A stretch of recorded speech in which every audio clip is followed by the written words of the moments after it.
Bai, arrasteon. Entzuen da? Bai, ez da? Hala. Hasiera emango dutzugu 2026ko martxoko ohiko osoko bilkurari. Lehenengo puntu 2026ko otsailaren 26ko osoko bilkuraren bideoaktaren onespena, hala badagokio. Inork ez da zerbait dauka esateko,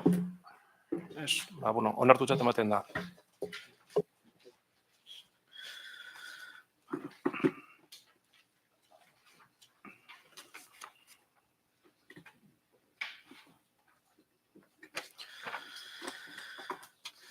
Bigarren puntue, 3.957/2026 espedientea, Ogasun eta Barne Erregimeneko informazio batzordean irizpena, Galdakaoko udalaren eta Usansoloko udalaren arteko lankidetza hitzarmena onartzea, Usansoloko udalaren eskumeneko zerbitzu publikoak kudeatzeko.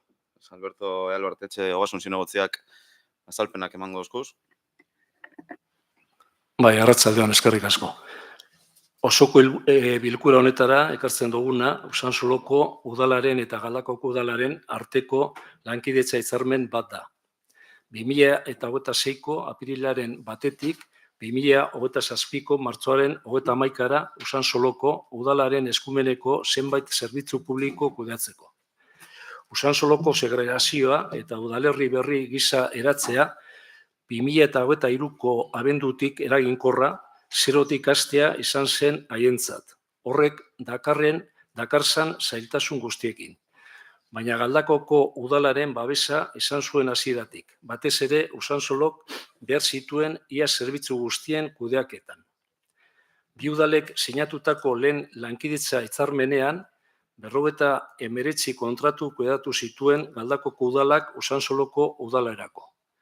Kontratuak amaitu ahala, Usansoloko udala bera arduratzen da zerbitzu horietaz. Gaur egun, hemendik kudeatzen diren kontratuak 22 dira, eta horietatik 14 eurten bertan amaitzen dira. Beste 6 2027an, eta azken biak 2028ko martxoa baino lehen. Gaur, onartzeko ekarri dugun hitzarmen honi dagokionez, datu interesgarri batzuk labur-labur aipatu gura neukez. Lehen esan dudan bezala, indarraldia 2026ko apirilaren 1-tik 2027ko martxoaren 31-ra arteko izango da. Hitzarmen honetan berezitasun bat dago. Brigada zerbitzua 2026ko abenduaren 31an amaituko da. Langileen kostuei dagokionez, urteko 211.522,55 euroko zenbatekoa onartu da, bigarren erazkinean zehatu bezala. Usansoloko udalari ematen zaizkion zerbitzuak kudeatzen dituzten Galdakaoko udaleko langileen soldata kostuen zati proportzionalari dagokio. Bestalde, kontratuei lotutako kostuak dagozkien fakturekin likidatuko dira ezarritako ehunekoetan. Lehen aipatutako bi partiden likidazioei dagokienez, 3 hilean behin Galdakaoko udalak zehetasun bat aurkeztuko die Usansoloko udalari. Kontratuei lotutako zenbatekoa, lehenengo eranskina eta kudeaketaz arduratzen diren langileen ordainsaria bigarren eranskina jasoko dituena. Aipatu beharrekoa beste gai importante bat, Usansoloko biztanleek Galdakaoko hilerria erabiltzari buruzkoa da. Gai honetan datu garrantzitsu bat adierazi behar da. Hitzarmen honekin Usansoloko segregazio memoriaren 11.2 klausulan ezarritakoa betetzen dela. Hasieratako indarraldia 2028ko abenduaren 31-ra artekoa izango da, eta automatikoki luzatu ahal izango da 4 urtera arte, gehienez ere. Hau da, 2030ko martxoaren 30 arte. Ondoren urtebeteko aldietarako luzapena adostu ahal izango da, gehienez ere 4 urtera arte.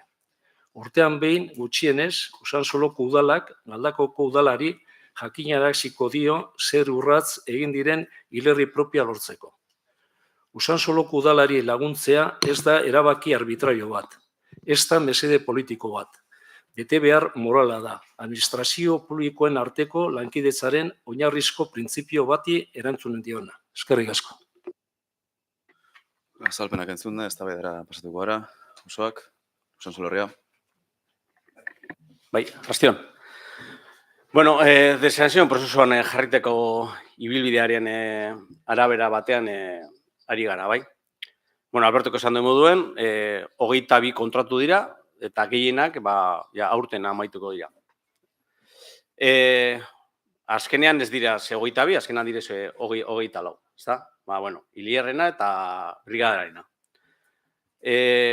Bueno, agindu diren kontratu guztiek, danak izin dire, bata baiz, ez da izin berri, danak izin diren kontratuak epean barruen egon zirena.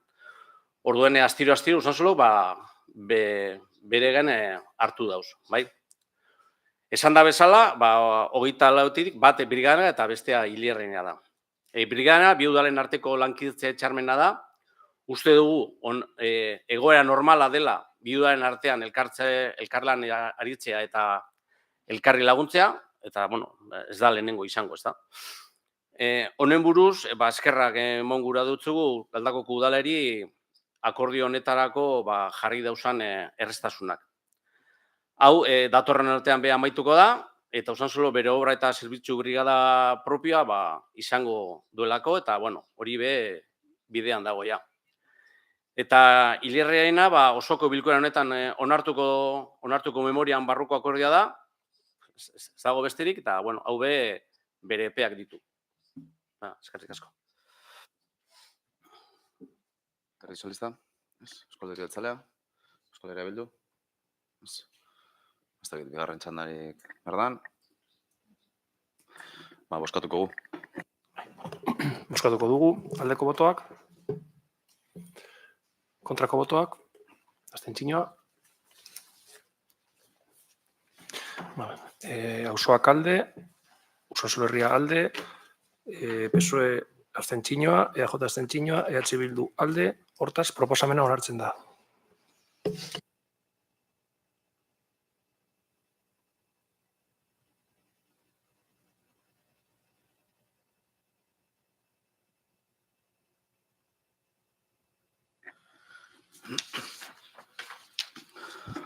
Hurrengo gaia, hirugarrena, 3.378/2026 espedientea, Ogasun eta Barne Erregimeneko informazio batzordearen irizpena. Euskal Herriko Unibertsitateko irakaskuntza jarduerarako bateragarritasun baimena ematea. Beraz, Gizabala Bidetako Euskina Gezuraga Barnak zinegotziak emango dauzea azalpenak. Bai, arrastion. 2026ko martxoaren 9an hirigintza disiplinako teknikari lanpostuari atxikitako bitarteko langileak bateragarritasun baimena eskatu zuen. EHUn lanaldi partzialean bigarren jarduera publikoa egiteko. Langileak aurkeztutako zinpeko aitorpenean adierazten denez, bigarren jarduera lanaldi partzialean egingo da, ez du eragotziko udalean dituen betabeharrak, eta jarduera osorik lanalditik kanpo egingo da. Halaber ez dago interes gatazkarik eta ez dira ezarritako ordainsari mugak gaindituko. Gauzak horrela eta indarrean dagoen araudian ezarritako baldintzak betetzen diren heinean, EHUn dedikazio partzialeko irakaskuntzan aritzeko baimena ematea proposatzen da 2025-2026 ikasturterako. Azalpenak entzun da, eztabaida prestatuko gara, osoak, Usansolorria, Alderdi Sozialista, Euskal Herria Jeltzalea, Euskal Herria Bildu. Bozkatu ingo gu. Bozkatuko dugu, aldeko botoak. Denok alde, hortaz, hau batez onartzen da.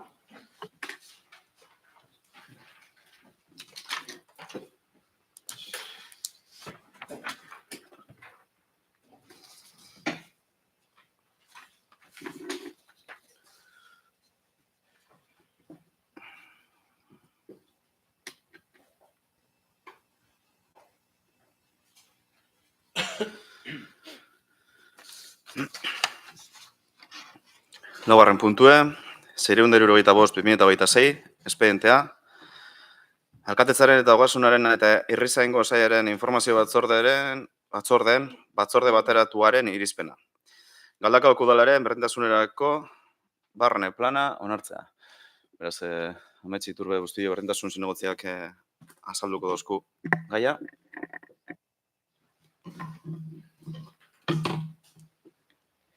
Bueno, arrastion.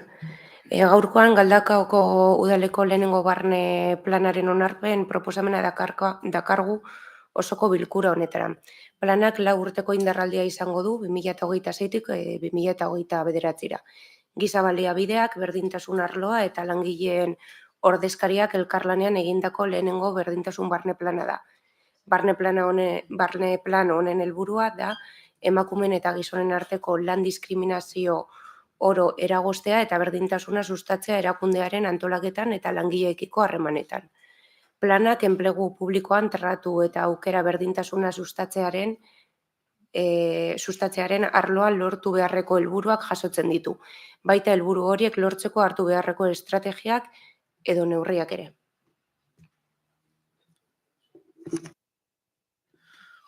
Azalpen antzunda, eztabaidara pastuko gara, osoak, Usansolo herria, Alderdi Sozialista, Euskal Alderdi Jeltzalea, Ane. Arratsaldeon guztioi. Gaur osoko bilkurara ekartzen da udaleko barneko berdintasun planaren onarpena.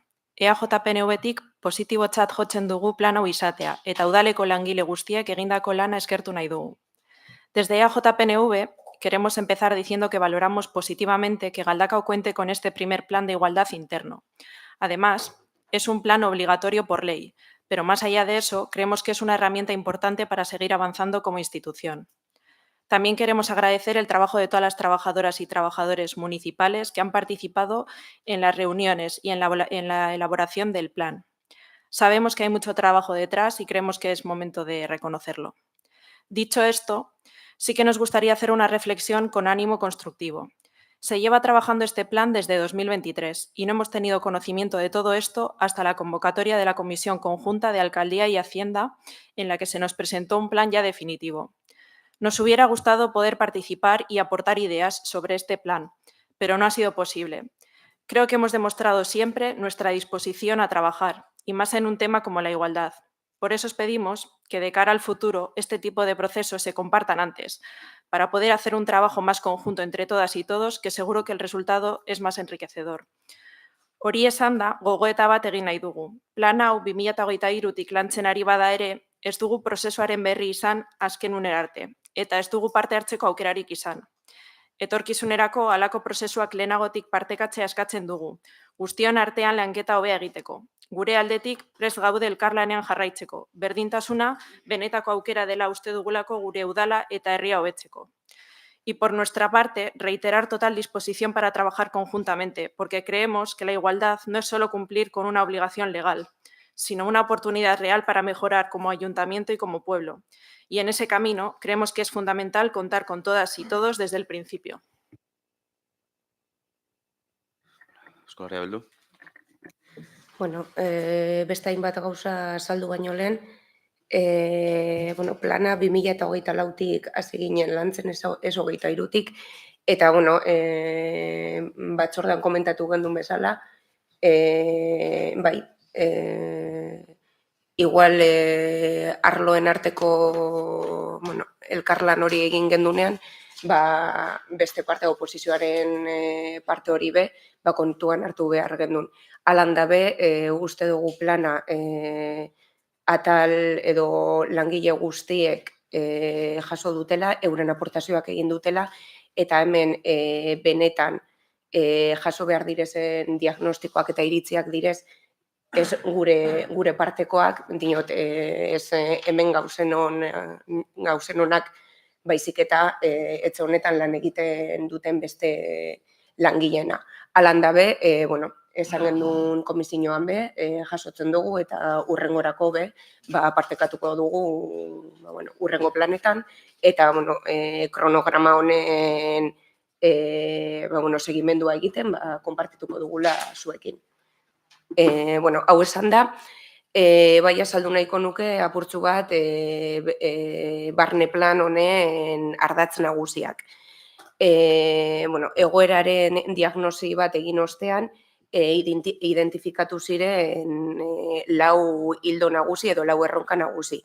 Erronka horiek izan ziren alde batetik plan aurrera ateratzeko arloen arteko elkarlana, plan hau ez dau bakarrik berdintasun arloak egin, giza baliabideak egon direz plan hau diseinatzen eta gero udaletxeko atal soziala euren iritzia eta euren proposamenak bota dituzte.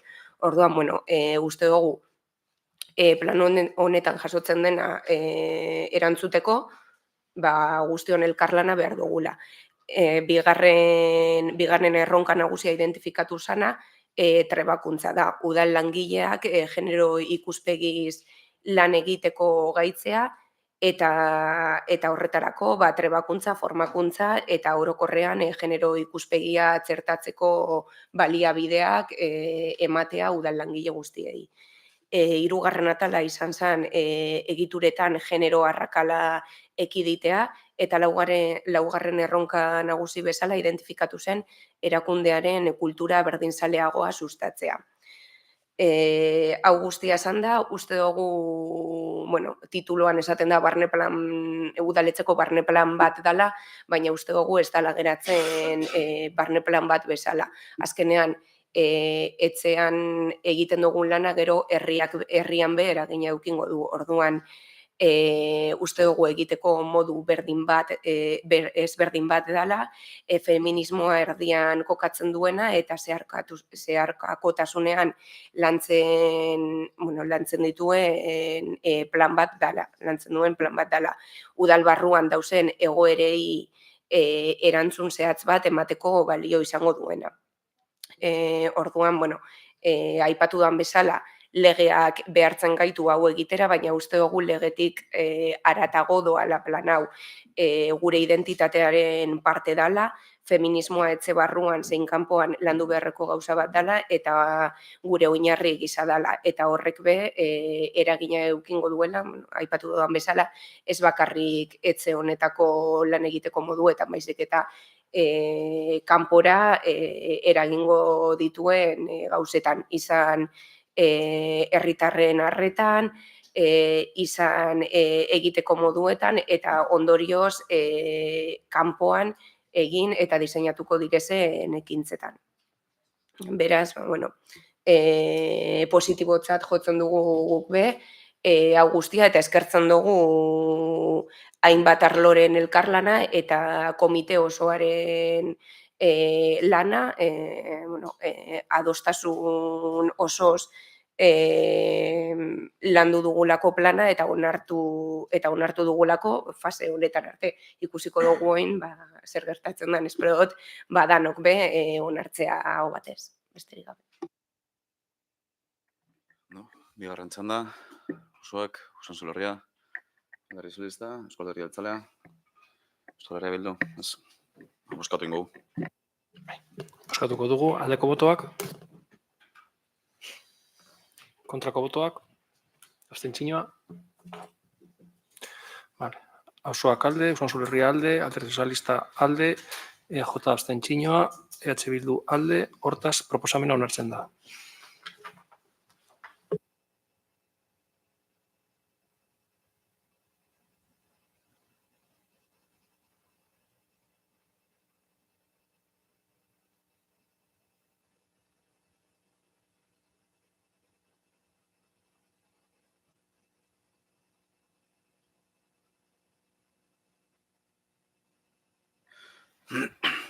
Bosgarren puntue, 1993-2026 espedentea.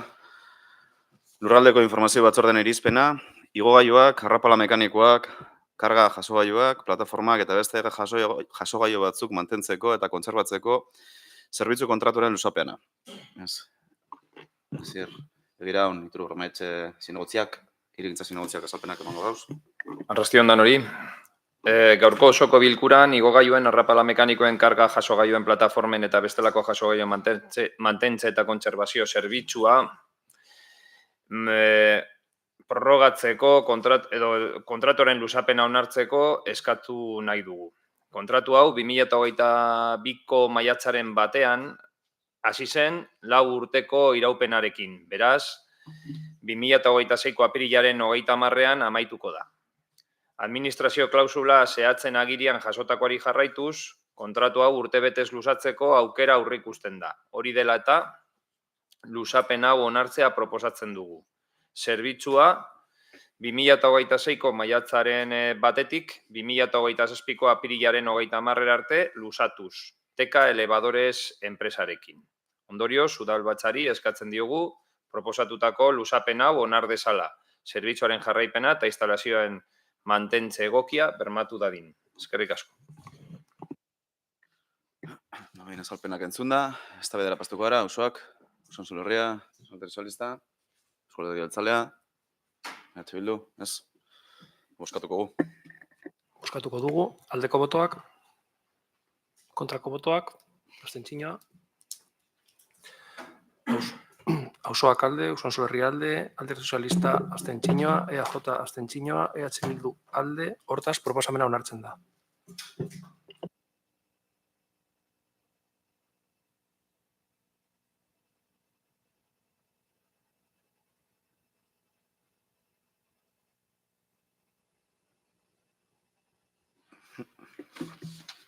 Zigarren puntue, Euskal Sozialisten udal taldearen mozioa, irisgarritasun unibertsaleko, udalekintza plan bat egitekoa.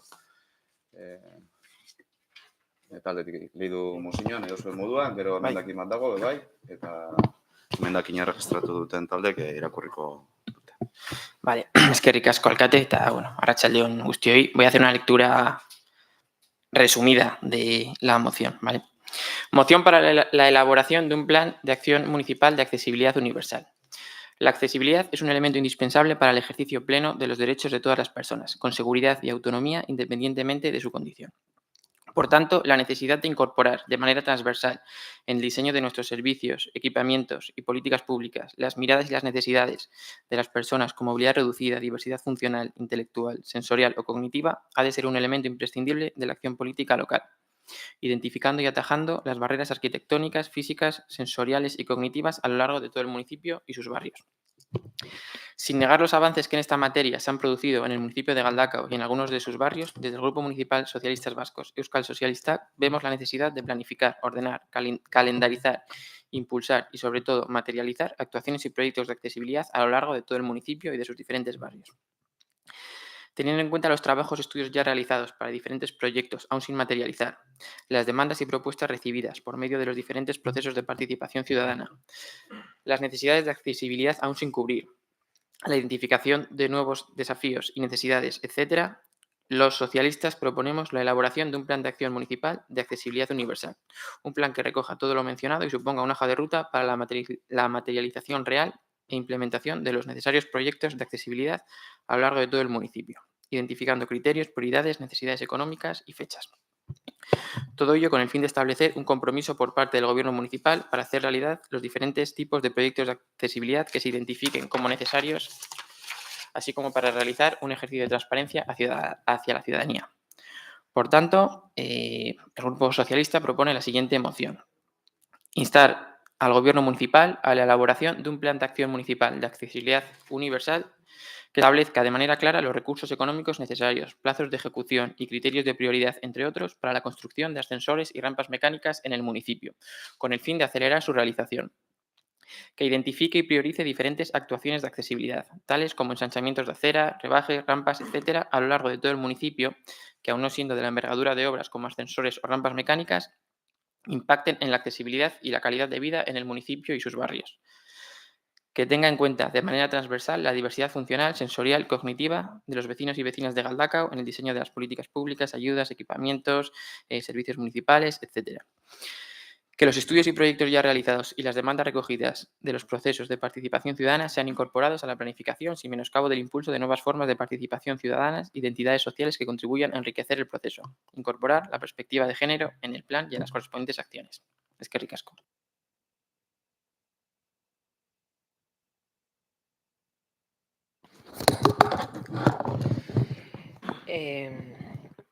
Bueno, Usansolo herria auzoak eta EH Bildu alderdiek emendakin bat jarri nahi dugu.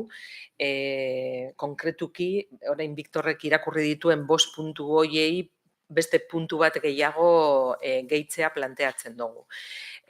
Azalpena labur esango dut, udalean ordezkaritza duten talde politikoak eta herritarrak bat gatoz ingurunea egokitzearen garrantzian. Galdakaon, elkarrekin bizi garen pertsona guztientzat irisgarria izan dadin.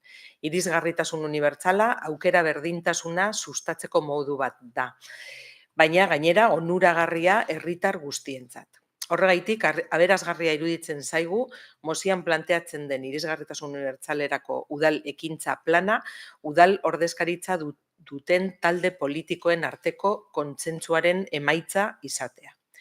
Beraz, eskatzen dugu, puntu hau gehitzea irakurri berri dutenei. Izango zen, plana udal honetan ordezkatuta dauden talde politiko guztien kolaborazioaren emaitza izatea. Eta behintzat, mozioa eta emendakina aurkeztu duten alderdiek onartua izatea. Izan ere, bat gatoz irisgarritasuna gai garrantzitsua dela, bai herritarrentzat eta bai udal honetako talde politikoentzat ere.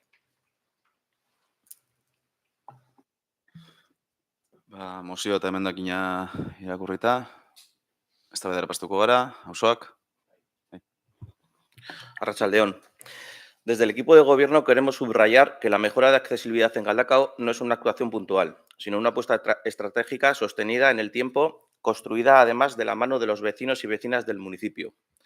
Este compromiso se traduce en hechos concretos: los ascensores de Aperribai y Chimilarre Urreta, las rampas mecánicas de Ponchi Zabala, la próxima construcción del ascensor de Zuberretarren, así como los estudios de accesibilidad en ámbitos claves como Zabalgane, Urtebieta, Chimilarre Lapurdi, Olabarrieta y Soachaurre. A ello se suman intervenciones continuas como la ampliación de aceras y la ejecución de pasos rebajados que contribuyen a avanzar hacia un municipio más inclusivo y accesible para todas las personas. En este sentido, desde AUSOAC reafirmamos nuestro compromiso con nuestra línea de trabajo y votaremos a favor de esta moción al entender que corresponde a nuestra hoja de ruta alineada con las necesidades reales de la ciudadanía. Bai, Bastion. Bueno, gobernu talde hau eta aurrekoa be honetaz lanean egon gara eta egon ginen eta euren proiektu guztietan irisgarritasuna nahiko gogoan egon da. Bai? Eta mozio honegaz beste konpromisu bat gehitu jaku gobernu taldeari.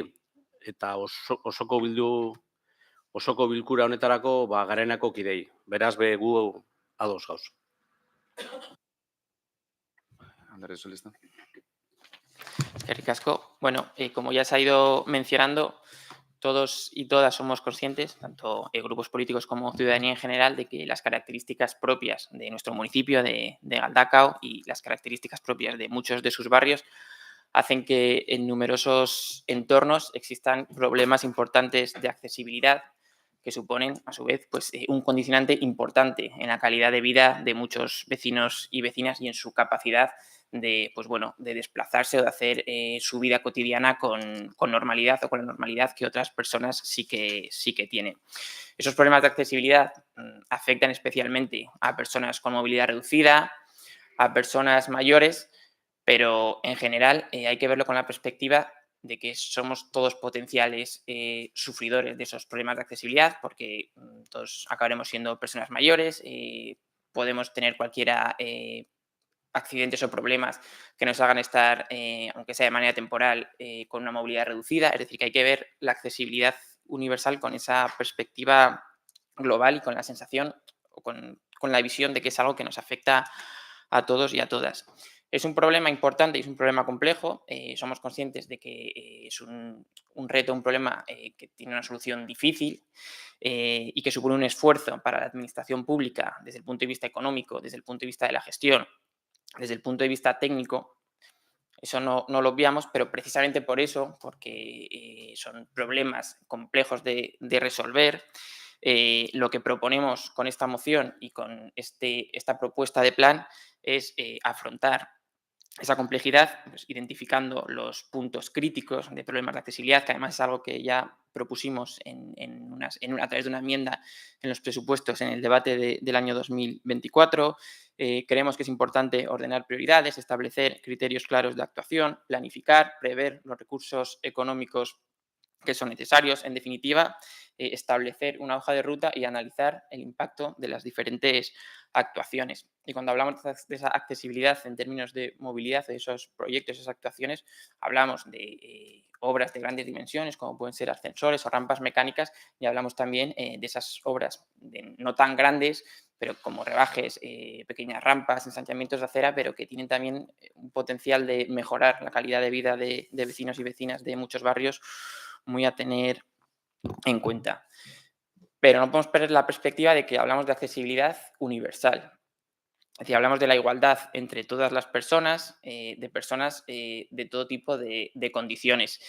Y en muchos municipios, y es una buena noticia, se está integrando cuando hablamos de la accesibilidad universal, como decía, las personas de todas las condiciones. Es decir, se debe incluir en este tipo de planificaciones las necesidades o los retos de las personas con diversidad funcional, con diversidad intelectual, sensorial o cognitiva. Es decir, integrar todo ello para que realmente ese plan de accesibilidad universal suponga una mejora del municipio para todas las personas. Y esta propuesta se asienta sobre la propuesta de elaborar este plan de acción, la proponemos ahora y se asienta sobre dos claves, sobre dos factores. Por un lado, y lo decíamos en la justificación, no negamos los avances o las mejoras que en algunos barrios se han producido, también que se ha incorporado en algunos eventos, en algunos programas, esa perspectiva de las personas con determinadas condiciones. Somos conscientes de que hay realizados estudios o proyectos que están encima de la mesa. No sé si decir que están encima de la mesa o decir que están guardados en un cajón.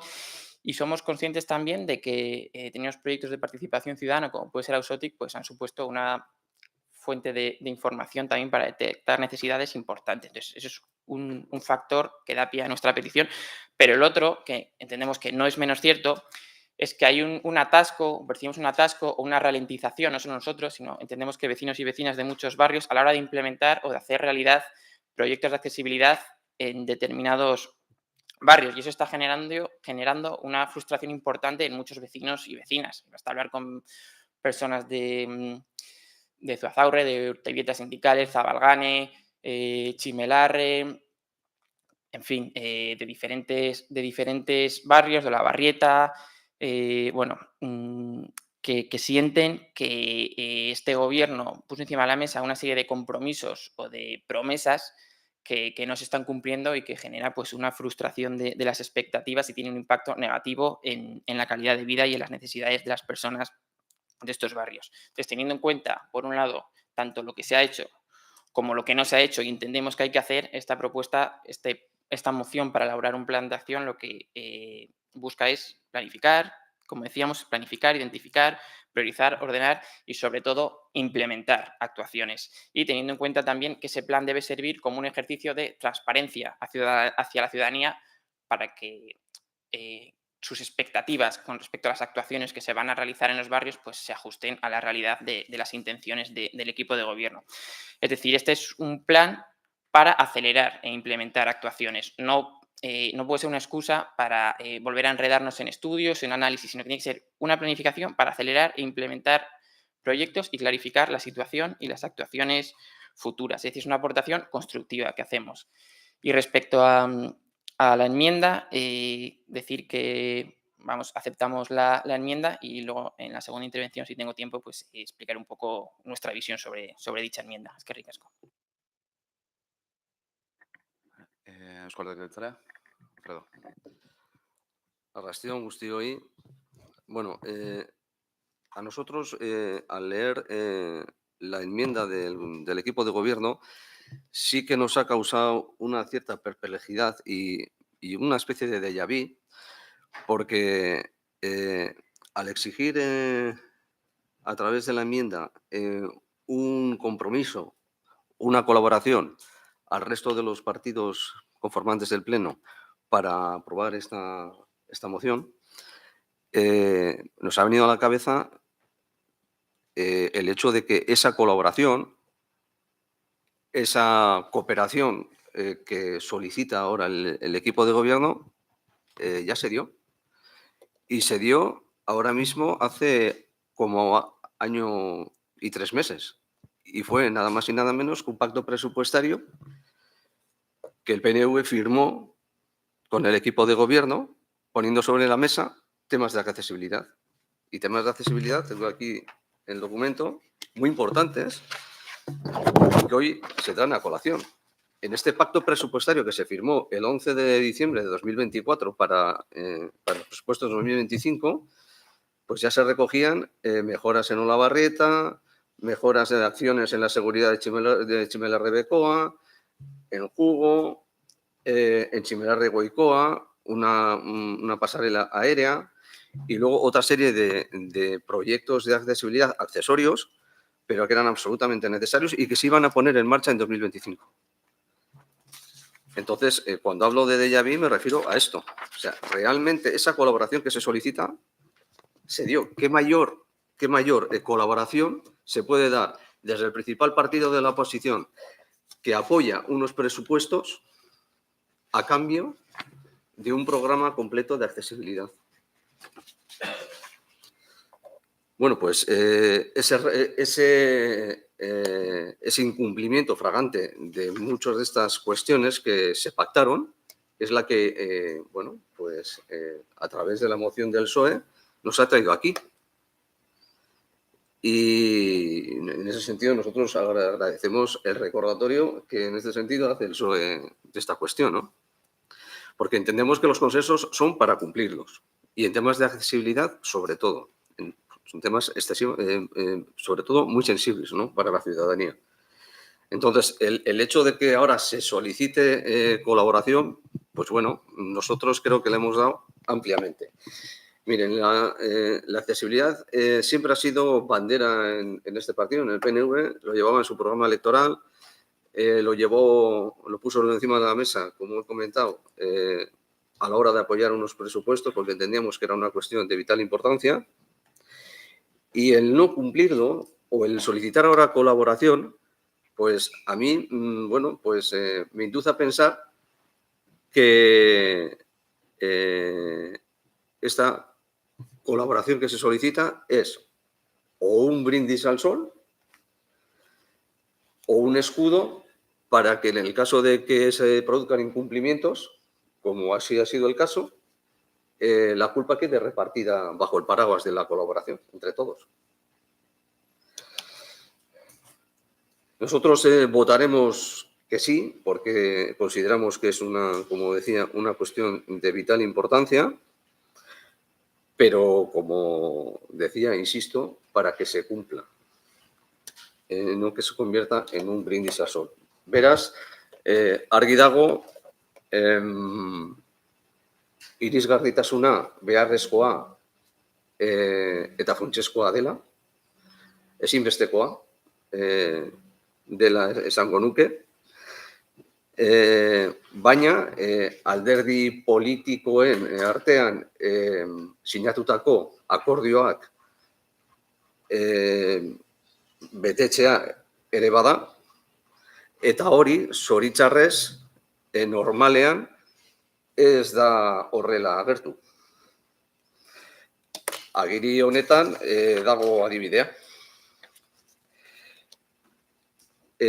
Oraingoan, hala, izatea espero dut, adostatukoa betetzea, gu ez gara oso baikorra gai edo kontu horrekin, baina, bueno, ikusiko dugu.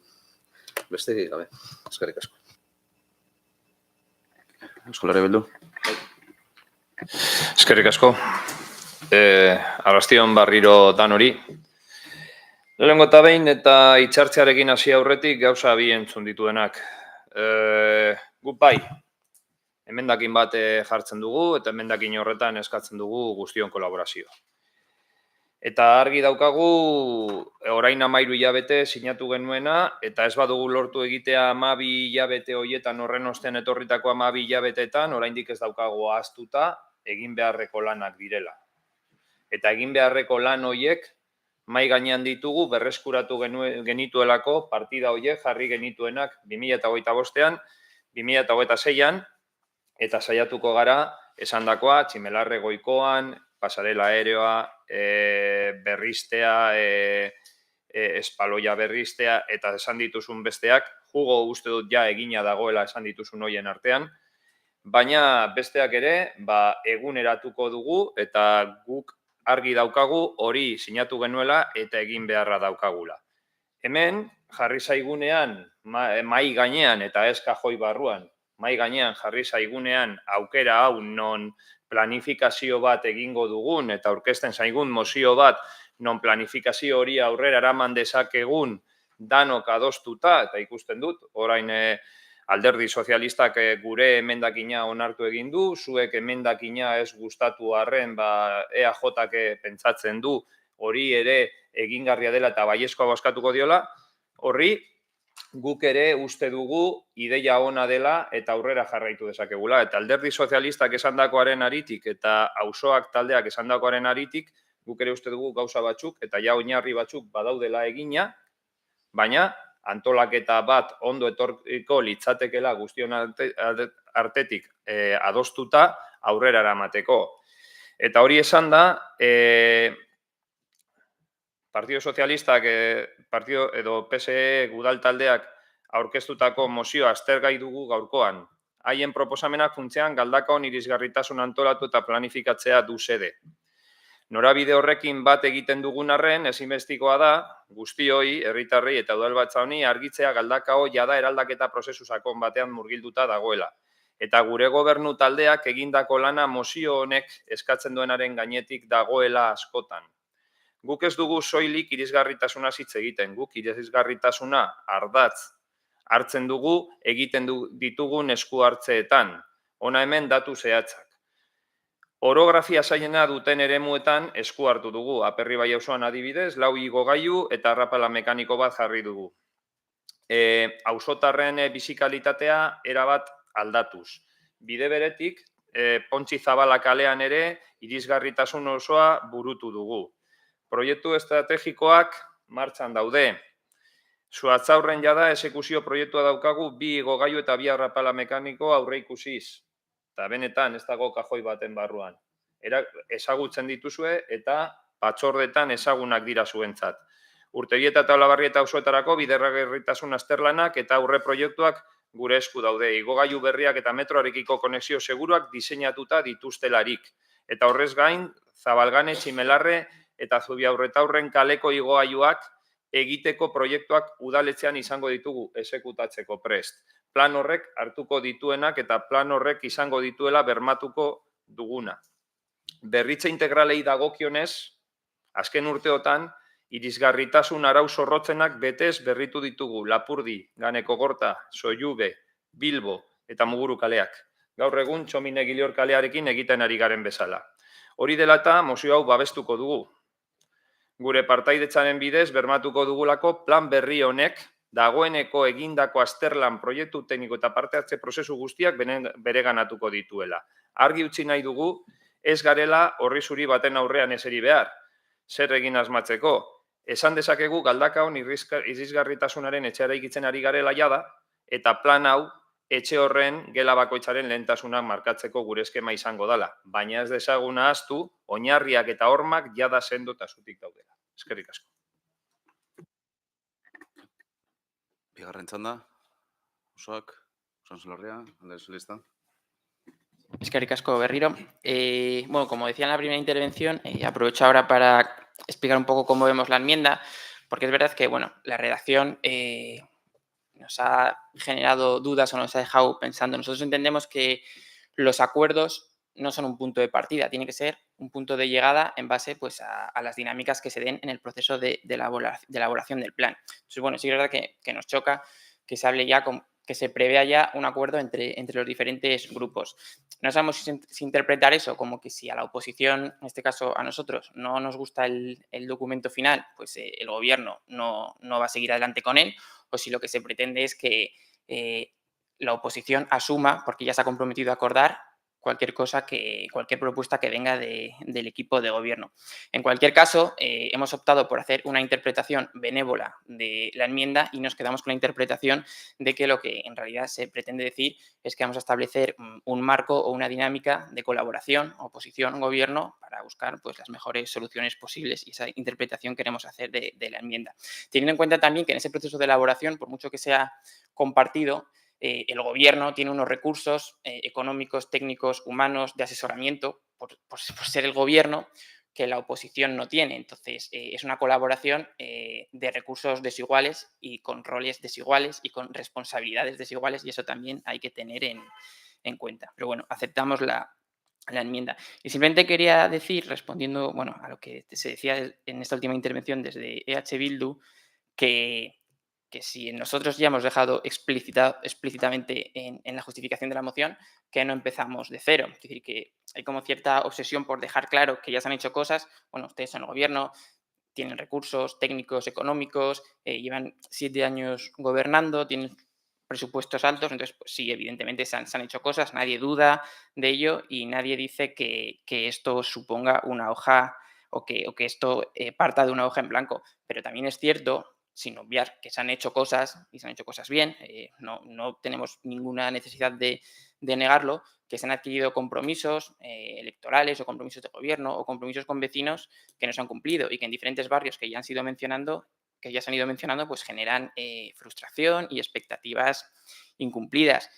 Y es cierto que hay proyectos que, independientemente de que estén encima de la mesa o estén en un cajón o estén en un armario, si a esos proyectos no se les da continuidad con recursos económicos y con los impulsos que debe tener los proyectos para convertirse en realidades, pues esos proyectos no mejoran la accesibilidad ni la calidad de vida de los barrios. Por eso proponemos un plan que sobre la base de esos proyectos pues pueda ordenar, planificar e implementar las acciones que realmente tengan un impacto en la calidad de vida de los vecinos y vecinas, porque sí que nos tememos, y es algo que, viene siendo algo habitual en estas 2 legislaturas de gobierno, ciertos anuncios recurrentes o proyectos que se anuncia que se van a hacer un estudio, luego se anuncia que se va a hacer el proyecto del estudio, luego se anuncia que se va a presupuestar que se va a hacer. Entonces, no queremos entrar en ese bucle de anunciar cosas que no se terminan de hacer y entendemos que este plan pues tiene que poner las bases o tiene que suponer una hoja de ruta para que los pasos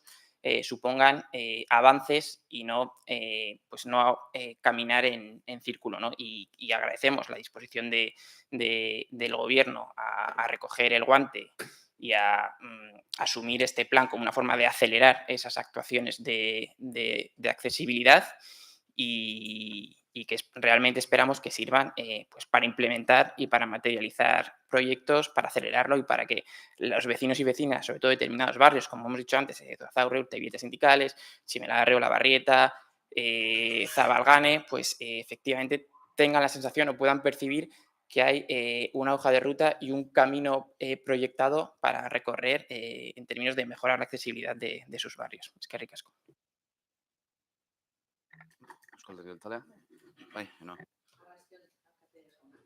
Bueno, en la línea, no voy a intentar ser breve, en la línea que ha comentado mi compañero de partido, Alfredo Lea, no voy a hacer más hincapié en el pacto que firmamos EAJ-PNV con el equipo de gobierno en el 2024 porque ya es muy recurrente, ya está muy oído y aparte lo ha comentado él, ¿no?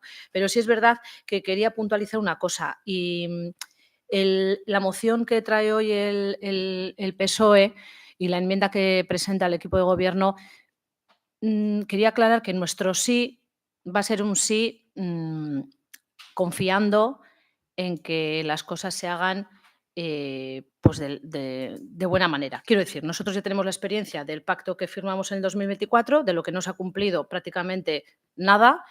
El equipo de gobierno se comprometió a que durante 2025 y a medida que se iban haciendo las diferentes modificaciones presupuestarias se iban a ir dando impulso a al resto de los proyectos de accesibilidad de este municipio. Y de momento, pues mucho, lo que es mucho, los proyectos más importantes no han visto la luz, ¿no? En ese sentido, quería decir que es un sí, por supuesto, porque nosotros vamos en la misma línea y queremos que esto se materialice y que cuanto antes para que los vecinos y vecinas puedan disfrutar de ello y puedan hacer uso, pero va a ser un sí vigilante, ¿no? Veremos a ver qué es lo que se planifica, cuál es el plan una vez que esté puesto encima de la mesa y decir, por otro lado, que desde nuestro grupo, quiero decir, prácticamente desde la anterior legislatura y esta, es una de las reivindicaciones y de lo que verdaderamente hemos traído una y otra vez a este pleno. O sea, los proyectos de accesibilidad que son vitales en este municipio y en zonas muy concretas. O sea, que no es cosa que digas, es que llevamos un año con esto, es que llevamos la anterior legislatura, esta legislatura, y vemos que se va acabando esta legislatura porque apenas queda un año y poquito y siguen sin ver la luz, ¿no? Traer ahora mismo este pacto como una forma de que el equipo de gobierno abre la mano, o tiende la mano, mejor dicho, a la oposición. Hombre, pues no sé, después de que el mes pasado no se aceptase una moción de AJPNV hablando un poco de, o que lo que proponíamos era, pues no sé si exactamente igual, que no lo es, pero sí en la línea de tener un aplicativo dentro de la web donde se viesen planificación, presupuesto, cómo va cada proyecto, en qué situación está y cómo está, no solo para nosotros, sino para que cualquier ciudadano o ciudadana pudiese tener acceso a ello y pudiese ver cómo iban las cosas en sus barrios. Teniendo en cuenta que trajimos una moción también hace un tiempo para proponer o designar a Galdácano como zona amable o municipio amable para, como decía Víctor, para personas diversofuncionales o personas de la tercera edad y tal, y el equipo de gobierno no lo aceptó tampoco, pues todo eso conlleva a pensar que este plan o esta enmienda o este propósito, pues que pueda tener una doble cara. No queremos ser mal pensados, pero reflexionando un poco, pues rápidamente se te encienden las alarmas, ¿está? Ahorita, Dana. Euskal Herria Bildu. Bai, claro. A ver.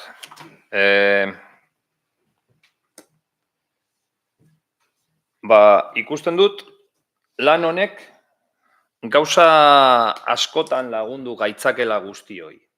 Alde batetik, guztion artean daukagun mesfidantza hori ondo irtetzen bada, kendu dezake, eta jadanik hemendik aurrera irisgarritasunari dagokion heinean ez da egongo inongo arazorik talde politiko, ez oposizioaren, ez gobernu barruan dauden talde politikoen artean, plan bat onartuko dugulako eta ondo irtetzen bada, danok espero dugulako hori, bai jadanik mesfidantza horiek desagertuko direlako eta dan aurrera oso ondo eramango dugulako, eta bestaldetik, herritarrentzako onuraduna edo onura handiena ekarriko duen plan bat egingo dugulako, irisgarritasunaren aldetik. Orduan, gauza horiek ikusita, perfecto urten daiteken mozio bat izan daiteke gaurkoa. Bi gauza oso interesgarri lortu ditzakegulako. Orduan, gure partetik, eskerrak eman nahi dizkiogu mozioaren sustatzailei, gure emendakina onartu izanagaitik, gure proposamenak argi du plan hau talde politiko guztien kolaborazioen eta kontsentsuaren emaitza izan behar dela, baina kontsentsu horrek paper batetik haratago leiantasun sakon bat eskatzen duela. Eta hori da zuek guri eskatzen diguzuena eta guk ere baita zuei. Guk gaur hemen aurkeztu dugun emendakinaren bidez, egikaritu daitekeen plan bat bultzatu nahi dugu. Herritarren beharrei erantzuten diena, eta jada martxan dauden proiektu tekniko guztiak bereganatzen dituena. Plan hau onartzeak, esan nahi du, denok ados gaudela lehentasunekin, epeekin eta baliabidekin. Horretaz, danak egongo gara egoera berdinean, ez gobernu taldeak izango ditu baliabide gehiago eta responsabilidade gehiago, baizik eta elkar banatuko ditugula, bai erresponsabilidadeak eta bai baliabideak. Hori dela eta leialtasuna aldarrikatzen dugu guk ere. Ezin dugu plan bat elkarlanean adostu eta hurrengo egunean kalean kontrakoa esan. Irisgarritasun unibertsala lortzea herri estrategia bat da, eta helburu horrek alderdikeria guztien gainetik egon behar du. Oraingoan alderdikeriak alde batera utziz, guk igelaren rola hartuko dugu eta plan honen bitartez nahi duen oro gure gainean hartuko dugu ibaiaren beste aldera pasatzeko. Konfiantzaz jokatuko dugu eta ia inork ez duen eskorpioiaren rola hartzen. Horren bestez, Galdakao eraldatzen jarraituko dugu, orain arte bezala, pertsona guztien berdintasuna bermatzeko, baina denon erantzunkizuna da plan honi, zor zaion zorrostasunarekin eta batez ere leialtasun instituzionalarekin jokatzea. Eskerrik asko.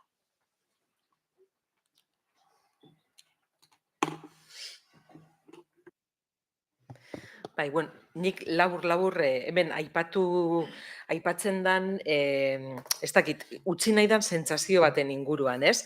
Ematen du aurrekontuen plenoan gertatu zana errepikatzen ari dela, eta nik errepikatu behar dut han esan genuena, ez da? Ematen du irudikatu nahi duzuela oposizioko alderdi biek, hemen adosten ditugula gauzak eta ez ditugula gero betetzen. Eta Asierrek esan duen bezala, badaude gauza asko atzeratu egiten direla, agian ez direla epe zehatz baten egiten, baina momentu hartan aipatu nuen bezala, 2022tik uste dut zala, 23 enmendakin onartuta dituzue, oposizioko taldeek, 1.492.000 euroren truke edo euroko balioa zutenak, uste dugu hori bakarrik bai badala konpromiso bat, adierazten du konpromiso bat daukala gobernu talde honek adostasunetara heltzeko gobernuagaz, eta 23 enmendakin haietatik 18 eginda edo egiten ari ziren momentu hartan.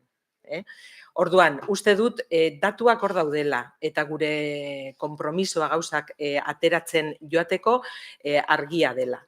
Orduan, beste barik, ja bukatu behar dut, beraz hori berriro ere mahai gainean utzi. Momentu hartan irakurri nituen danak banan, agian zuek gogoratu dezazuen. Momentu honetan ez dut egingo, ez dagoelako denborarik, baina datua hori da. Betetzen goaz hartzen ditugun konpromisoak. Azalpen guztiak entzunda, eztabaida amaituta, bozkatuko gu, mozio eta emendakina txertatuta. Hori da, bozkatuko dugu, aldeko botoak. Denok alde, hortaz, mozioa onartzen da.